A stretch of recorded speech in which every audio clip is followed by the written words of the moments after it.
आप सबों को जय मसीह की। एक बार फिर से हम आप सभी का स्वागत करते हैं आज के इस रविवारी आराधना में। जितने लोग हमारे साथ शामिल हैं इस वीडियो के माध्यम से, परमेश्वर आप सबको आशीष दे। और आज की जो शिक्षा हमारे लिए रखी गई है, हमारा जो वर्शिप ऑर्डर बनाया जाता है कलीसिया की तरफ से, उसमें आपको ये बताया गया था कि आज के आराधना के पाठ के लिए हमको पहला कुरिन्थियों उसका अध्याय 14 पद 1 से लेकर के 19 तक हमको पढ़ना है। पहला कुरिन्थियों अध्याय 14 पद 1 से लेकर के 19। तो जैसा कि पिछली बार हमने इस बात को सीखा था कि पवित्र आत्मा को पाने के बाद हमको किस प्रकार से परमेश्वर की महिमा करनी चाहिए, और ये हम विश्वासियों के लिए, जितने नए नियम के विश्वासी हैं, उन सब के लिए एक सौभाग्य की बात है कि प्रभु यीशु मसीह ने अपने जाने के बाद हम सब के लिए उन्होंने अपनी आत्मा, पवित्र आत्मा जो है हमारी सहायता के लिए उन्होंने छोड़ के गई है, और हम सबको उसके अनुसार अपने जीवन को बिताना चाहिए ताकि हम परमेश्वर की महिमा करते हुए अपने जीवन को जीने वाले हो सकें। जैसा कि पिछला जो वीडियो, उसमें हमने सीखने का प्रयास किया था कि किस प्रकार से पेंटिकुस्त के दिन में का मतलब यही होता है कि प्रभु हमारे बीच में, हमारे साथ, इस प्रकार से। जैसे कि हमने उसमें पिछले बार जो एक नोट लिखा था अंत में वीडियो के, उसमें इस प्रकार से लिखा था कि Bethlehem was God with us, Calvary was God for us, और Pentecost is God in us. Pentecost का मतलब होता है कि खुदा हमारे अंदर। जब उसने चेलों को बुलाया मिलने के लिए, और लिखा हुआ है कि जब वो आए तो उन्होंने कहा कि तुम्हें शांति मिले, और यह कहकर उन पर फूका, पवित्र आत्मा फूका और कहा कि इसे ग्रहण करो। तो कहने का मतलब कहीं ना कहीं हम ये फूकने वाले चीज को हम उत्पत्ति में भी देखते हैं, और शुरुआत से ही परमेश्वर की ये इच्छा है कि मनुष्य उसके स्वरूप और स्वभाव में हो। उन्होंने हमको इसी प्रकार से बनाया था। एक तो मनुष्य का स्वरूप सेम होना चाहिए और स्वभाव। तो कहीं ना कहीं आज की परिस्थिति में जो स्वरूप है वो वैसा ही है, परंतु स्वभाव जो है वो प्रभु यीशु मसीह जैसा नहीं हो पा रहा है। इसलिए ये पेंटिकुस्त के दिन में हम इस बात को सीख सकते हैं कि किस प्रकार से पवित्र आत्मा की सहायता से हम प्रभु यीशु मसीह के स्वरूप के साथ साथ उसके समानता में भी हम आगे बढ़ सकते हैं। एक प्रभु के दास ने इस प्रकार से कहा था कि मैंने बहुत से इस संसार में बहुत सी कलीसियाओं को देखा, परंतु दुख इस बात का हुआ कि जब मैं उन कलीसियाओं में गया तो बहुत सारी कलीसियाओं मैंने संसार को पाया। तो हमको इस कलीसिया में विटनेस बनने के लिए पवित्र आत्मा दिया गया है।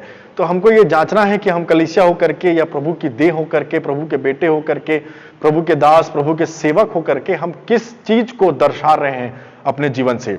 और यदि वो चीज जो वचन के अनुसार होनी चाहिए हमारे जीवन में नहीं दिखता है, तो कहीं ना कहीं हम अपने सहायक का उपयोग नहीं कर रहे हैं, हम अपने पवित्र आत्मा का उपयोग नहीं कर रहे हैं। तो आज की भी इस शिक्षा के माध्यम से हम आगे सीखेंगे। पिछले हफ्ता हमने पवित्र आत्मा की सामर्थ कैसे उतरी थी, और कैसे पवित्र आत्मा की सामर्थ उतरने का सबसे बड़ा ये कारण था कि वो लोग अन्य भाषा में बात करें, जो कि नोन लैंग्वेज था, किसी न किसी की भाषा थी, और उसको ग्रहण करके वो जाएं और जगह जगह पर, देश के छोर छोर तक, पूरी दुनिया में प्रभु यीशु मसीह के गवाह बन के वो अपने आप को प्रस्तुत करें। इस प्रकार से पेंटिकोस्त का दिन जो था वो उन पर सामर्थ के साथ आत्मा उतरा था। और सबसे महत्वपूर्ण काम कि हम गवाह के रूप में प्रभु का काम करें। और हमने इस बात को सीखा था कि आगे जो आज का जो आपने अध्याय जो पढ़ा है, जो कि पहला कुरिन्थियों 14 में है, 1 से लेकर के 19, उसमें हम पौलुस जो है कुरिन्थियों की कलीसिया से कुछ बात करना चाहता है। कुरिन्थियों की कलीसिया ऐसी कलीसिया थी जिसको पौलुस ने एस्टैब्लिश किया था, जिसको पौलुस ने एक ऐसा जगह था जो बहुत अच्छे तरीके से वहां के विश्वासी गण जो हैं वो धीरे धीरे बढ़ोतरी को कर रहे थे, और वहां पर बहुत सारा जो है लोग दान दक्षिणा भी किया करते थे, प्रभु के नाम से दिया करते थे। और हमको वचन इस बात के बारे में ही सिखाता है कि जब जब पौलुस को किसी आर्थिक सहायता की, सहयोग की आवश्यकता पड़ती थी, तो कुरिन्थियों की इस कलीसिया के पास वो जाया करता था, और उनको वो आर्थिक सहयोग जो है वो दिया करते थे। तो कहने का मतलब ये जो कलीसिया थी वो दिन प्रतिदिन उन्नति की ओर बढ़ने वाली एक कलीसिया थी। एक अच्छा सक्सेसफुल बोलना चाहिए, ये एक प्रभु की देह या प्रभु की कलीसिया जो है वहां पर स्टैब्लिश हुई थी। तो कुरिन्थ से, परंतु इसमें बहुत सारी समस्या भी थी, और उन कुछ समस्याओं में से एक समस्या ये थी जिसके बारे में पौलुस जो है यहाँ पर शिक्षा देता है, और उसी शिक्षा से हम भी आज कुछ सीखेंगे। और उनकी बहुत सारी कुछ समस्याओं में से एक सबसे मेजर जो प्रॉब्लम था, मेजर जो समस्या थी, वो थी अन्य भाषा में बात करने की। तो यहां पर पौलुस जो है उस कलीसिया को इस बारे में बताया है। 14 का अध्याय का हेडिंग इस प्रकार से बाइबल में दिया गया, gift of prophecy and tongues. Gift of मतलब भविष्यवाणी और अन्य भाषा के वरदान। तो इसके विषय में कुछ सिखाना चाहता था। तो हम सबसे पहले इस बात को देखेंगे कि पौलुस क्या सिखा रहा है और क्या नहीं सिखा रहा है। तो इससे पहले कि हम ये देखें कि पौलुस क्या बोल रहा है, हम ये देख लें कि पौलुस क्या नहीं बोल रहा है। यहां पर आप देखेंगे कि पौलुस ने वचन में कहीं पर भी उसने किसी को नहीं बोलने के लिए नहीं कहा, किसी को डांटा नहीं, किसी को उसने बोलना चाहिए कि किसी प्रकार से उनको गलत साबित नहीं किया, परंतु वो उनकी समझ को थोड़ा और गहराई से बढ़ाने का प्रयास कर रहा था। पौलुस ने कभी मना नहीं किया कि आप अन्य भाषा का प्रयोग नहीं कर सकते, या किसी प्रकार से किसी को कंडेम नहीं किया, किसी को नीचा नहीं दिखाया, किसी को ये नहीं बोला कि ये बात गलत है, क्योंकि वो ये बात जानता था कि कहीं ना कहीं प्रभु की देह में ये एक वरदान है, ये एक गिफ्ट है, और इसलिए वो इसको नकारता नहीं है, परंतु उस कलीसिया को वो कुछ गहरी बातों को सिखाना चाहता है अन्य भाषा के संबंध में, जो कि ग्लोसोलालिया कहलाती है, जो कि नोन लैंग्वेज नहीं होती। इसको हम ग्लोसोलालिया बोलते हैं। जैसे पिछले बार हमने सीखा था कि ग्लोसोलालिया मतलब जो लैंग्वेज इस दुनिया की नहीं है, परंतु वो नए लैंग्वेज को कोई समझ नहीं सकता, वो अननोन लैंग्वेज है, जिसको कोई जान नहीं सकता, जिसको कोई ट्रांसलेट नहीं कर सकता, परंतु बाइबल इस बात को बोलती है कि उसको ट्रांसलेट करने के लिए एक और गिफ्ट है जो कि उसको ट्रांसलेट करता है, एक वरदान है जो कि उस अन्य भाषा को आप अनुवाद कर सकते हैं। उसका भी प्रभु एक दान, एक वरदान अपने पवित्र आत्मा की सामर्थ्य में एक गिफ्ट जो है, एक वरदान जो है, वो अन्य भाषा को ट्रांसलेट करने के भी रखा है। तो किसी प्रकार से पौलुस यहाँ पर किसी को मना नहीं करता, परंतु वो समझाना चाहता है। और एक चीज हम इस प्रकार से यहाँ पर देखते हैं, यहाँ पर हम आगे जब पौलुस जो है अपनी कलीसिया को, ये कुरिन्थ की कलीसिया को, उसको सिखाना चाहता है कि आपकी जो अंडरस्टैंडिंग है पवित्र आत्मा और अन्य भाषा की, वो थोड़ा सा गहरी होनी चाहिए, वो थोड़ा सा, इसमें कुछ चीजें जो थी वो नहीं होनी चाहिए थी, उसको वो दोहराता है कि किस प्रकार से हमको इस्तेमाल करना चाहिए, क्या उद्देश्य है और क्यों हमको ये अन्य भाषा का वरदान जो है दिया गया है। तो यहाँ पर सबसे पहले जब हम देखते हैं कि किस प्रकार से हमको पवित्र आत्मा को लेकर के अपने जीवन में चलना है, तो वो बोलता है कि हमको इसको सीखने के लिए हमको ये बात जाननी पड़ेगी कि किस प्रकार से पौलुस जो है वो इसको समझता था। रोमियो 8 उसका 26 में इस प्रकार से लिखा हुआ है कि जो प्रार्थना करता है, जो अन्य भाषा में प्रार्थना करता है, वो उसके लिए पवित्र आत्मा एक प्रकार से मध्यस्थता का काम करता है। और यहां पर आगे इसी पद में लिखा हुआ है, परंतु जो भविष्यवाणी करता है मनुष्यों से उन्नति और उपदेश और शांति की बातें कहता है। और 5वें पद में भी इस प्रकार से लिखा हुआ है, मैं चाहता हूं कि तुम सब अन्य भाषा में बातें करो।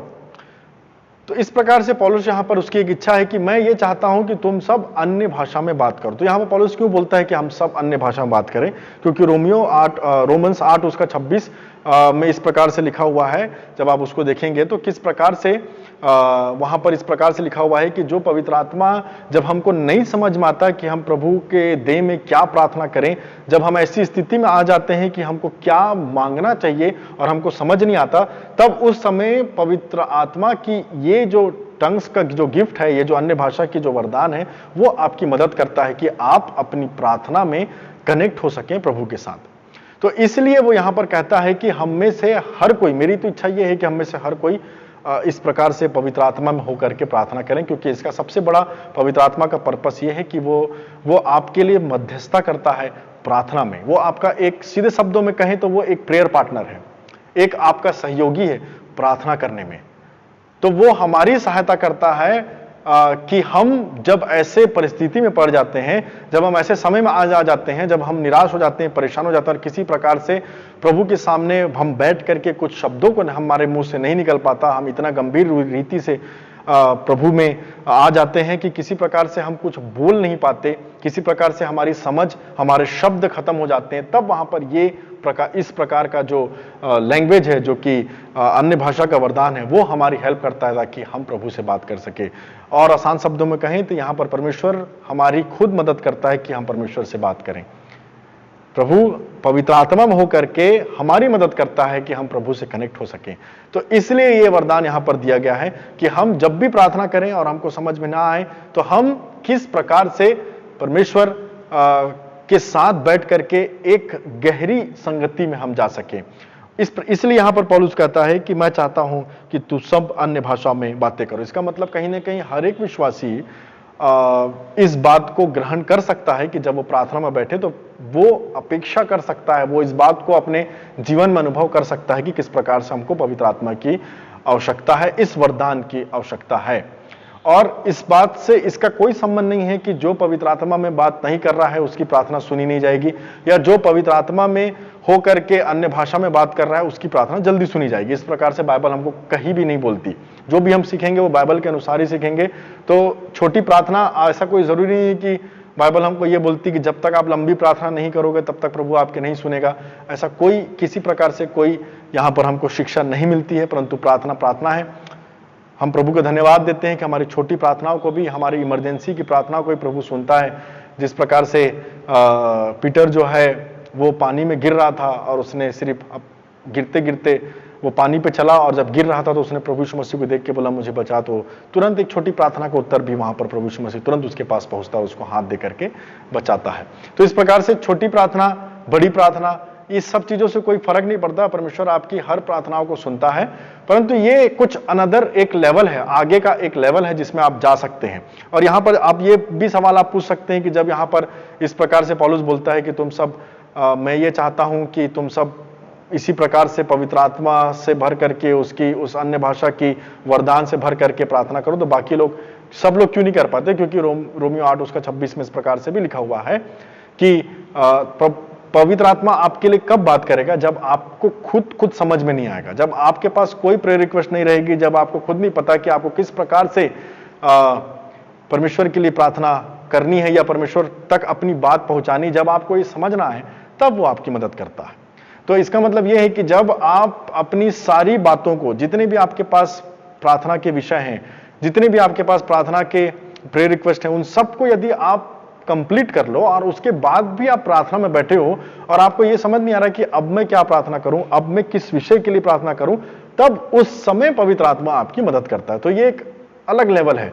अब ये कोई ऐसी प्रार्थना नहीं है जो आप डिसाइड करके बैठो कि मुझे इतने लोगों के लिए प्रार्थना करनी, तो आपको पता है कि किसके लिए प्रार्थना करनी, आप उसके लिए प्रार्थना करोगे और आपका समय जो है वो उस प्रार्थना में बीतेगा।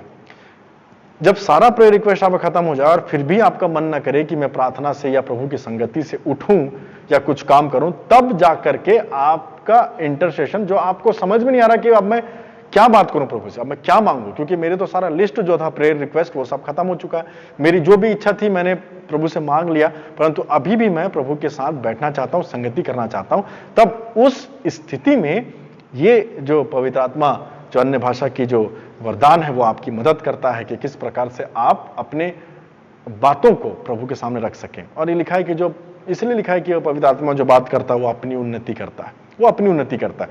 परंतु यहां पर ये लोग वो नहीं कर रहे थे जो सही है। कहने का मतलब ये है कि पवित्र आत्मा में बात करना को पब्लिकली जो है वो एक प्रकार से पब्लिकली प्रार्थना करने को पवित्र आत्मा, जो बाइबल जो है वो मना करती है। कहने का मतलब वो उसको ये सिखाती है कि आप जब प्रार्थना करते हो पवित्र आत्मा में होकर के, अन्य भाषा में होकर के, तो किस प्रकार से आप जो है वो अपनी ही उन्नति करते हो। उसमें किसी प्रकार से सामूहिक रीति से अन्य भाषा के वरदान को इस्तेमाल करने में कोई किसी का उसमें उन्नति नहीं हो सकता।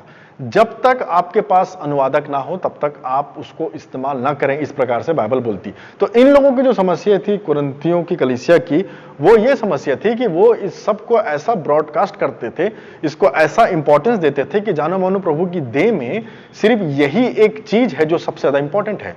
और इसी बात को आजकल बहुत से मसीह भी इस बात को समझते हैं कि पवित्र आत्मा में बात करना ही सब कुछ होता है, परंतु ऐसा बिल्कुल भी नहीं है। कुछ चर्चेज ऐसा है जो सिखाते भी हैं कि किस प्रकार से हमको पवित्र आत्मा में बात करनी चाहिए। ऐसे भी कुछ चर्च हैं जो आपको देखेंगे और आप यदि पवित्र आत्मा प्रार्थना नहीं कर पा रहे हैं तो उनके पास वैसा कुछ उनका एक गाइडलाइन रहता है जिसको वो आपको सिखाएंगे ताकि आप पवित्र आत्मा में बात कर सको। तो ये कुछ ऐसा नहीं है जो आप नहीं बोलते तो आप में कुछ कमी है, ये बिल्कुल बाइबल हमको कहीं नहीं बोलती। बोलते हैं तो अच्छा है, क्योंकि पवित्र आत्मा में कोई भी यूनिवर्सल गिफ्ट नहीं है। मतलब आप ये नहीं कह सकते कि एक गिफ्ट यूनिवर्सल मतलब जो सबके लिए हो, ऐसा कोई गिफ्ट नहीं है। हो सकता है किसी के पास कोई वरदान हो, किसी के पास कुछ और वरदान हो, किसी के पास कुछ अलग वरदान हो, किसी के पास दूसरा वरदान। इसलिए हम लोग कलीसिया में रहना पसंद करते हैं। इसलिए प्रभु ने एक व्यक्ति को सभी वरदान नहीं दिए हैं, परंतु सबको कुछ ना कुछ वरदान सबके लिए रखा है, इसलिए ताकि हम एक साथ मिल करके कलीसिया के रूप में एक देह में होकर के प्रभु के लिए काम करने वाले हो सके। तो इनकी जो समस्या थी वो पवित्र आत्मा में होकर के उस वरदान को जो कि अन्य भाषा का प्राप्त होता है उसको इस्तेमाल करने के तरीके से थी। ये लोग उसको इस्तेमाल कलीसिया में करते थे, ऐसे जगह पर करते थे जहां पर उसका कोई आउटकम दिखाई नहीं देता था, और यही बात को प्रचार किया करते थे कि ये सबसे ज्यादा इंपॉर्टेंट है, इसके बारे में इससे ज्यादा कुछ शायद मसीह के देह में कुछ नहीं हो सकता। तो इन सब बातों को करेक्ट करने के लिए पौलुस उनको ये इस प्रकार से लिखता है कि आप लोग इस प्रकार से कलीसिया में जो है वो अन्य भाषा का उपयोग जब तक ना करें तब तक जब तक उसका कोई ट्रांसलेटर ना हो, क्योंकि जब कोई समझ ही नहीं रहा उस भाषा को तो आप किस प्रकार से उसकी उन्नति के लिए आप बात कर दें। क्योंकि कलीसिया में जितने लोग भी हम पाए जाते हैं, हम सब जो हैं वो यहाँ पर कुछ सीखने के लिए आते हैं, यहाँ पर प्रभु की देह हमको कुछ ना कुछ सिखाती है। तो जब जब कोई अन्य भाषा में बात करता है तो ऐसे समय में कोई आपकी बातों को समझ नहीं सकता। तो ये एक प्रकार से जो पेंटिकोस्त के दिन में हुआ था कि मैं तुमको अन्य भाषा का वरदान देता हूं ताकि तुम अन्य भाषाओं में बात करो और दुनिया के अलग अलग जगह में जाकर के मेरे नाम का प्रचार करो। तो सबसे मेन इंपॉर्टेंट पर्पस पवित्र आत्मा का यह था कि वो आएगा और हम सब गवाह ठहरेंगे। अब यहां पर वो चीज दिखाई नहीं देती। जब हम ग्लोसोलालिया में बात करते हैं तो वो चीज हम गवाह बन नहीं पाते, परंतु हम लोग कुछ ऐसा काम कर देते हैं जो कि लोग जो आ रहे हैं जो कुछ सीख सकते हैं वो भी कुछ नहीं सीख सकते हम लोगों से। तो इसलिए पौलुस बोलता है कि जो अन्य भाषा प्रार्थना करता है वो अपनी उन्नति करता है। ऐसा वचन में आया है कि जो अन्य भाषा प्रार्थना करता है वो अपनी उन्नति करता है। और इसलिए हमको सामूहिक रूप से जब हम आते हैं तो ये दुआ करो कि जिसके पास अन्य भाषा है वो उसका वरदान भी मांगे कि मुझे इसको अनुवाद करने के भी गिफ्ट चाहिए। अब पवित्र आत्मा में जो बात कर रहा है इसका कोई इससे भी हमको नहीं पता चल सकता कि वो पवित्र आत्मा से भरा हुआ है, क्योंकि गिफ्ट एक अलग चीज होता है और गिफ्ट देने वाले से संबंध अलग चीज होता है। कई बार हम इस प्रकार से देखते हैं कि बहुत सारे हम फंक्शंस वगैरह में जाते हैं, या कई बार हमारा बर्थडे होता है, एनिवर्सरी होता है, बहुत से लोग हमारे प्रिय लोग हमको गिफ्ट देके चले जाते हैं। तो वो गिफ्ट हमको देते हैं और गिफ्ट हम लोग सालों साल तक इस्तेमाल करते हैं, पर जरूरी नहीं है कि जो गिफ्ट दिया है उस गिफ्ट देने वाले के साथ एक रिलेशनशिप हमारा रोज का हो। बहुत से लोग हैं, हमको बहुत सारे लोगों ने गिफ्ट दिया है, आज तक हम उसका गिफ्ट इस्तेमाल करते हैं, परंतु गिफ्ट इस्तेमाल करने का मतलब ये नहीं कि हमारी रोज उस व्यक्ति से बातचीत होती है जिसने हमको ये गिफ्ट दिया है।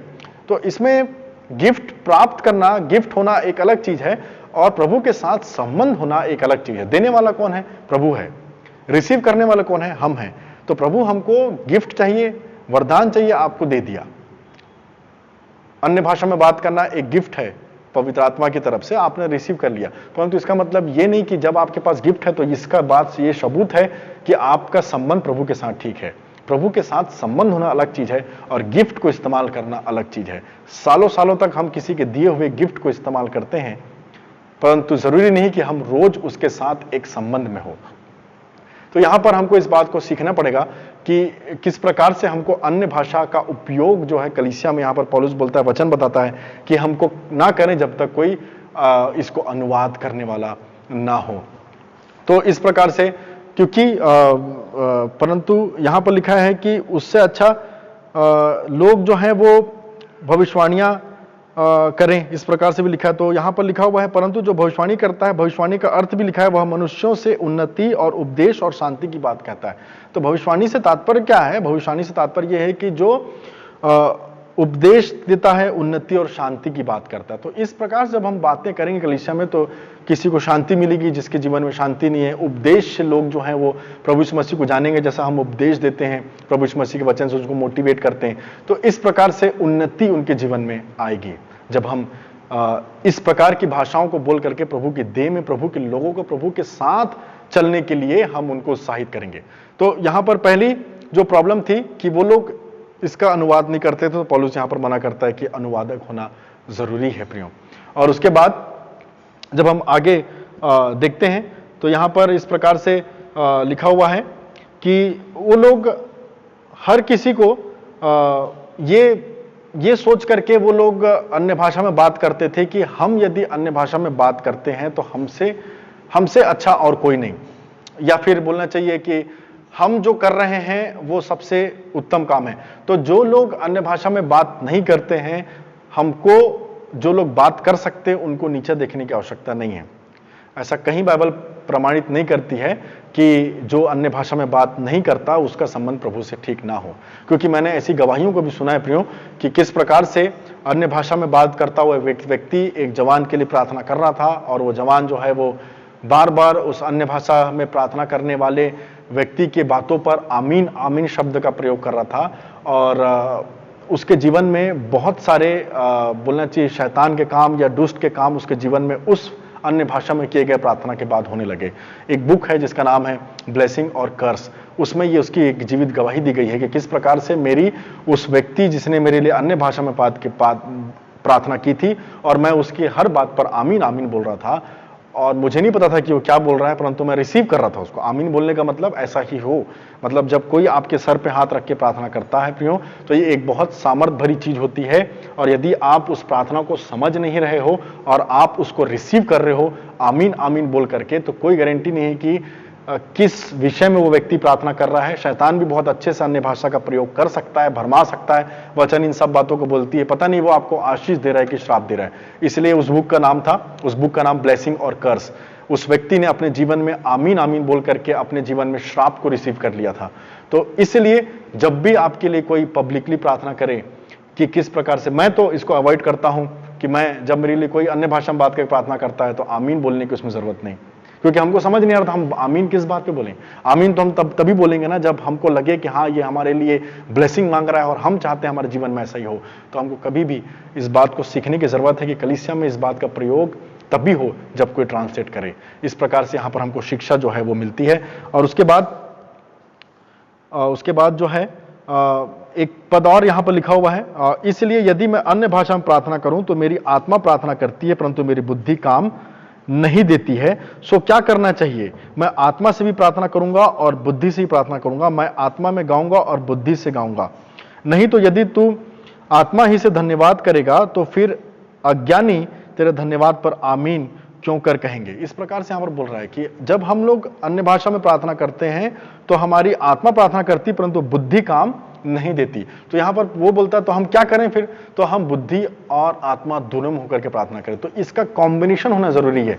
इस कलीसिया में ये कॉम्बिनेशन जो है वो छूट गया था। ये सिर्फ एक ही चीज को ज्यादा महत्व देते थे और दूसरी चीज को महत्व नहीं देते थे। स्पष्ट लिखा हुआ है, नहीं तो यदि तू आत्मा में ही धन्यवाद करेगा तो फिर अज्ञानी तेरे धन्यवाद पर आमीन क्यों कर कहेगा? प्रश्नवाचक चिन्ह।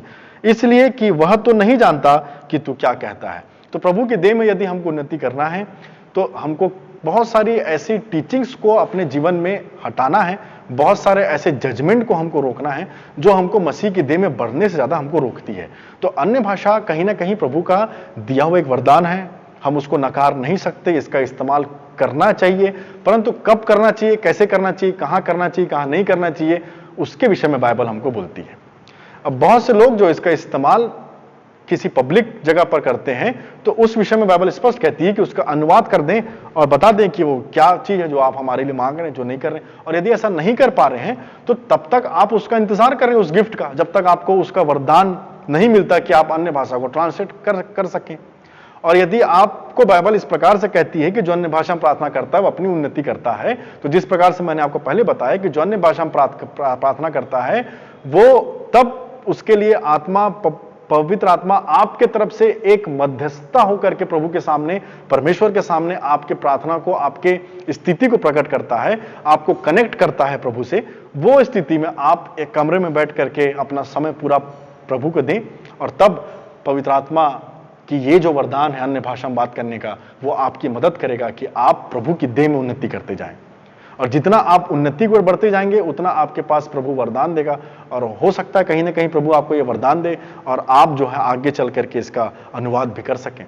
तो कहने का मतलब आज किसी प्रकार से हम पवित्र आत्मा में बात करने की बातों को गलत नहीं साबित कर रहे हैं, ये सही है, प्रभु की देह में एक वरदान है, परंतु जो करते हैं वो उनको जज ना करें जो नहीं करते हैं, और जो नहीं करते हैं वो भी ये ना सोचें कि ये लोग जो बात करते हैं वो प्रभु की देह में ठीक नहीं है, ये लोग किसी प्रकार से कुछ और ही बातों को बोलते हैं जो बाइबल नहीं बोलती। हम दोनों परिस्थिति में, दोनों ग्रुप के लोग जो बोलते हैं वो उनको जज ना करें जो नहीं बोलते हैं, और जो नहीं बोलते हैं वो उनको गलत ना ठहराएं।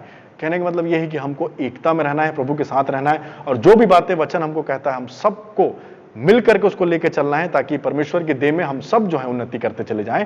और ये जितने भी पवित्र आत्मा के दिए हुए वरदान हैं, दान हैं, गिफ्ट हैं, वो सब मेरे और आपके लिए हैं। प्रभु हमारे लिए रखा है। बस जरूरत यह है कि हम किस प्रकार से उसको अपने जीवन में ग्रहण करके उसको उपयोग करते हैं। और एक चीज और बताना चाहूंगा कि गिफ्ट को प्राप्त कर लेना प्रभु को प्राप्त कर लेना नहीं होता।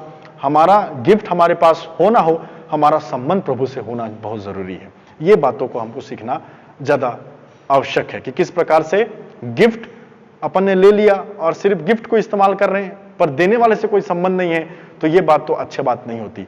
हमको गिफ्ट के साथ साथ ज्यादा धन्यवादी, ज्यादा फोकस उस पर करना है जिसने हमको ये गिफ्ट दिया है। तो हम इस बात को आज सीखेंगे किस प्रकार से हमको अपने जीवन में लेकर के इस बातों को चलना है, पवित्र आत्मा की सामर्थ्य को अपने अंदर ग्रहण करना है, और उसके बाद जो है प्रभु के देह में होकर के उन तमाम वरदानों को, उन तमाम गिफ्ट को उपयोग करना है जो उसने हमको दिया है, और उसी हिसाब से इस्तेमाल करें जिस हिसाब से बाइबल हमको करने के लिए कहती है। मेरा आपको समझाने का बस यही उद्देश्य है कि हम सभी चीजों को वचन के अनुसार से करें, ना कि देख के, ना कि चार लोगों को देख करके, किसी और की बातों को देख करके किसी को ना देखें। हम सिर्फ हम वचन की बातों को देखें, उसकी गंभीरता को सीखें कि वो क्या बोलता है, किस विषय में क्या बोलता है, और सारे आपको बातों का जवाब आपको इस अध्याय में मिलेगा। आप इसको पढ़ सकते हैं, और भी बहुत सारी शिक्षाएं हैं इसमें।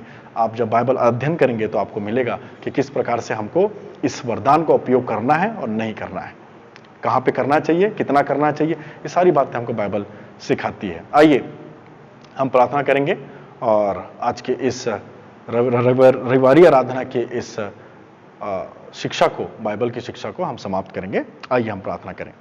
परमेश्वर पिता, हम धन्यवाद देते हैं आज के सुंदर दिन के लिए जो आपने हमें दिखाया। प्रभु, हमारा विश्वास ये है परमेश्वर पिता कि आप निरंतर हमारे संग और साथ बने रहते हैं और हमारी मदद करते हैं कि हम आपके वचन के अनुसार अपने जीवन को जिएं। और परमेश्वर पिता, हम आपका ही धन्यवाद करते हैं कि आपने पवित्र आत्मा की सामर्थ हमारे लिए रखा है और हर एक वरदानों को आपने हमारे लिए रखा है। और हम दुआ करते हैं परमेश्वर पिता कि जितने भी वरदान आपने हमारे लिए रखे हैं, हम उसका इस्तेमाल आपकी देह में होकर के उन्नति के लिए करने वाले हो सकें, और हम सब मिल करके आगे अपने आत्मिक जीवन को बढ़ाते चले जाएं और उसमें उन्नति करते चले जाएं। धन्यवाद के साथ इस प्रार्थना को आपके प्रिय पुत्र प्रभु यीशु जी के नाम से मांगते हैं, सुनने ग्रहण करें। आमीन। धन्यवाद। परमेश्वर आप सबको आशीष दे।